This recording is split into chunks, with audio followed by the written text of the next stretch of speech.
Hey, what's up, world? It's your boy G Trump, everybody's favorite baby daddy, the voice of the street, man. And today we in Chicago with it, right? Now, before I get started, man, I just want to say rest in peace to one of my day one guys, my man, Craig Boston.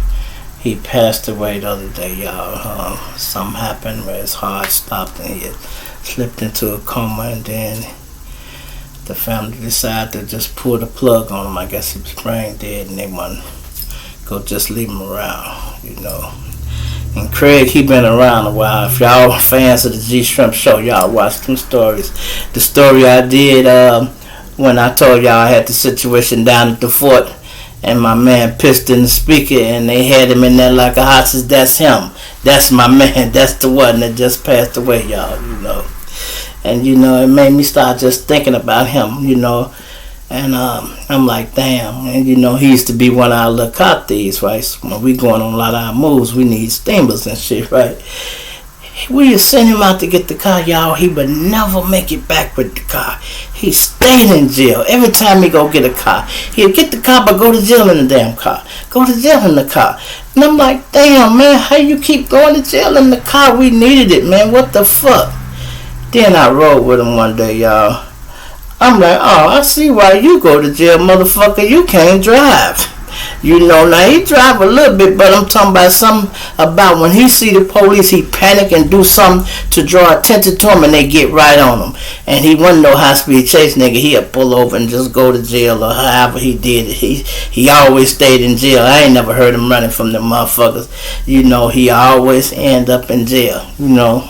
And shit used to happen to him, right? He always come get the mob because he know we got his back. He had his cousin Red's car one time, and he ended up bumping into this lady car, right?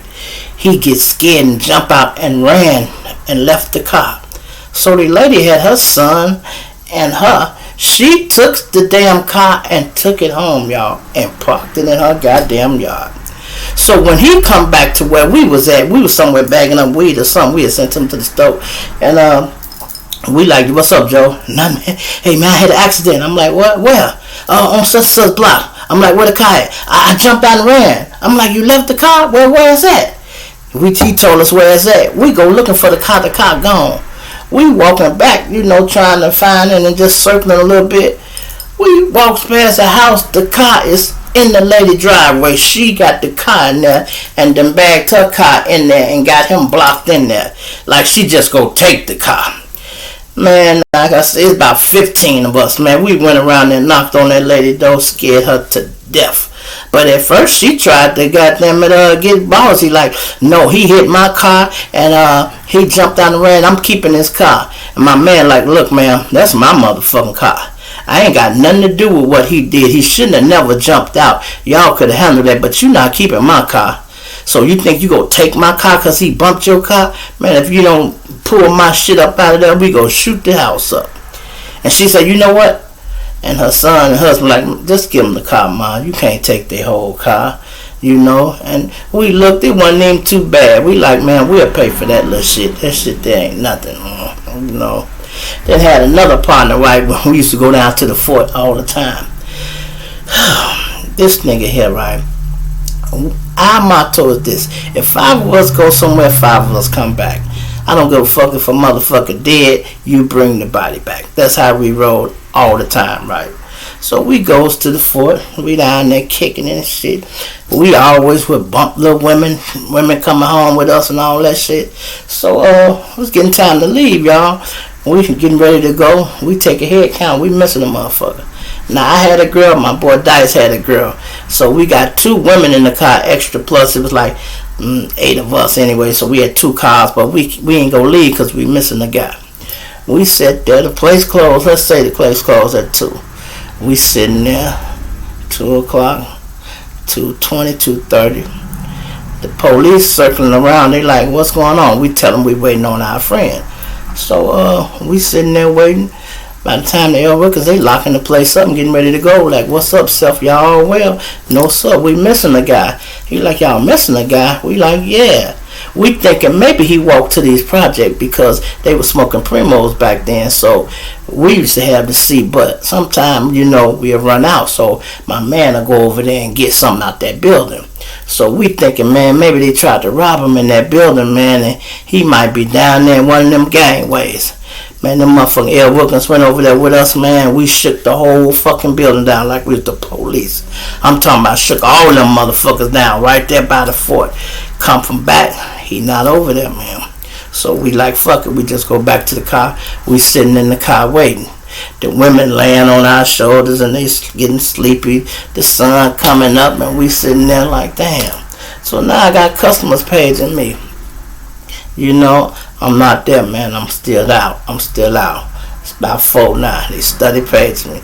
I'm still out, man. Y'all ain't seen dude yet? No, man. We waiting on him now. Would you believe another customer called me? It's about 6 now. Well, yeah, you still ain't at home? I'm like, no, I'm waiting on my man. Woo. I ain't gonna use his name. He like, you ain't no dude? I just seen that nigga go in the house. I said, no, you didn't. He said, yes, I did. I said, no. He said, Shrimp. He stay on me. Woo. I'm like, get the fuck out of here. Man, we got back to this land. I swear, he probably was the first niggas we whooped, dog. We got down on his ass. I'm like, man, Joe, you gonna leave us down there? We waiting on you. You couldn't even page us and say, hey, I'm going to the crib or whatever. We sat down there the whole fucking night till the morning waiting on this nigga. Man, that nigga made me so mad out. Well, it went down like that. Flopped his ass up real quick. We flopped his ass up. Nigga, you bogus as hell. We down there waiting on you. We would have never left you, nigga. So what makes you think you should leave us? That just ain't cool, man. Like I be saying, a lot of guys be doing shit nowadays. They be leaving their man and shit like that. I be like, damn, I don't see how y'all don't do that. We didn't do that type of shit. Like I see why if you see, he beat that murder case, y'all. Where the car was shot up. That was his guy got killed, but they still charged him with the murder. That's just how the law is. The law don't give a fuck if you in the process of a felony and something happened, they can charge you with it.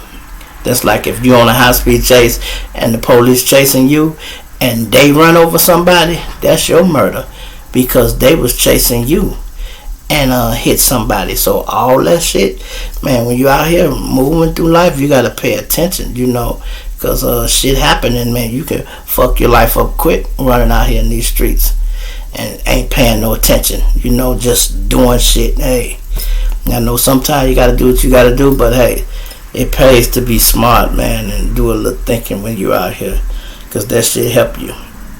It help you a long way.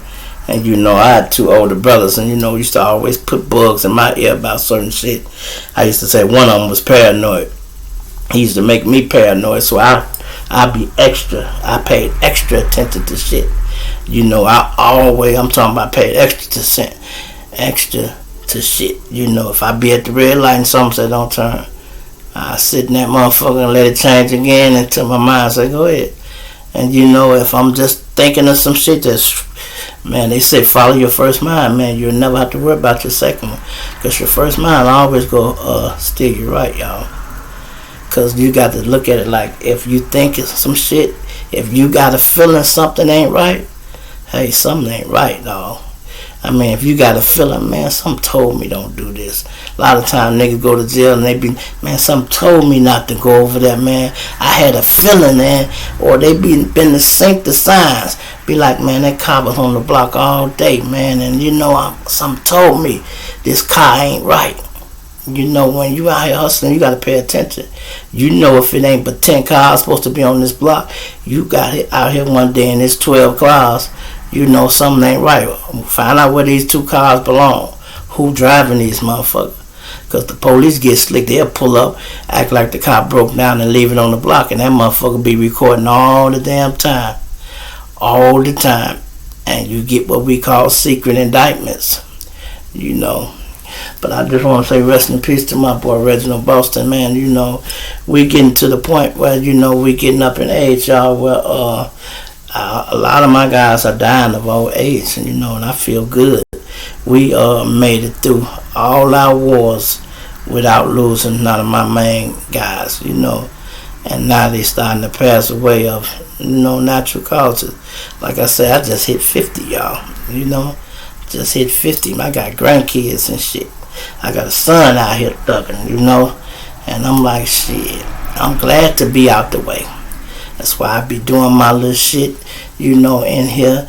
Doing my little entertainment moves. I tell y'all a little bit about my life, but I try not to go too deep, y'all, because some of that shit could be incriminating. Now I'm not gonna get myself caught up, man. So I know y'all be wanting to hear the stories and shit, but I just can't do it all the time, man.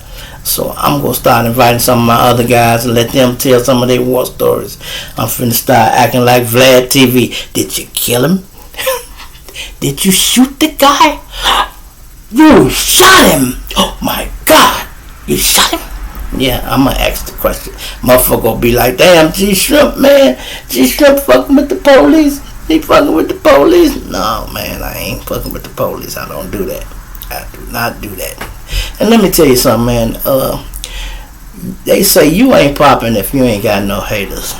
You know when shit is getting better. The show getting bigger and bigger, and I'm starting to develop a few haters. People trying to criticize, say this and say that.